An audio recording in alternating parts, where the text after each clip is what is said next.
Piero el Vigilante.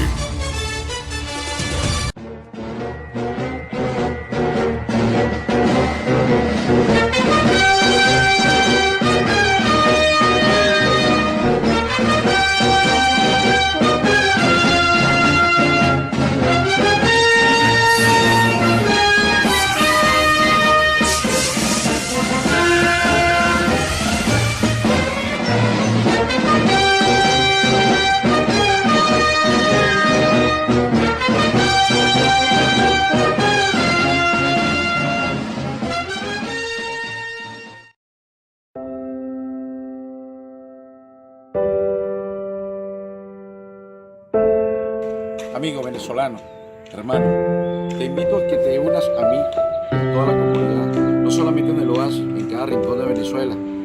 Anima a tu comunidad que salga a la calle a rescatar todos los espacios que estén llenos de monte, basura, desechos. Vamos a sembrar conciencia. ¿De qué nos sirve de que el gobierno, los alcaldes, los gobernadores limpien nuestra ciudad si el día siguiente están arrojando basura en las calles? Señores, tomemos conciencia. Venezuela es nuestro país. Si no nos unimos, nada va a cambiar. Y por eso mi eslogan es: unidos somos más. Apoya a tu comunidad, apoya a tu país, apoya al venezolano.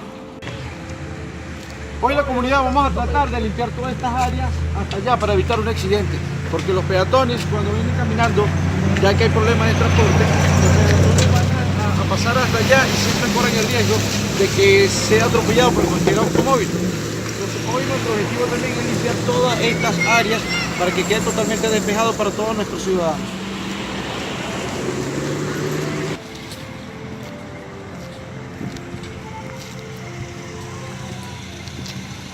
Esta área que se encuentra en esta zona también va a ser rescatada durante el día de hoy. Más recorrido de nuestras áreas que vamos a rescatar durante la jornada de hoy y mañana. Una vez más, aquí podemos apreciar cómo se encuentra esta zona totalmente montada. Esta zona también durante el día de hoy vamos a rescatarla para embellecer toda esta área. Mi objetivo es embellecer toda esta avenida, si es posible, hasta allá arriba, hacia los lados de la Arenosa. También pueden rescatar esta zona que está acá, que voy a ir durante el día de hoy. Quiero que vean el antes y el después. Pero sin olvidar que esto que está haciendo la comunidad en unión al gobierno, en unión a la alcaldía, en unión a la gobernación. Lo que hay que proyectar, señores, hermanos venezolanos, que no nos quedemos en la casa a esperar que el gobierno solucione los problemas. Vamos a demostrarle al gobierno de Venezuela que nosotros también podemos aportar algo por la comunidad, por nuestro país. Te invito a que tengas conciencia y vengas, ayudas a limpiar tu comunidad, tu ciudad, tus calles.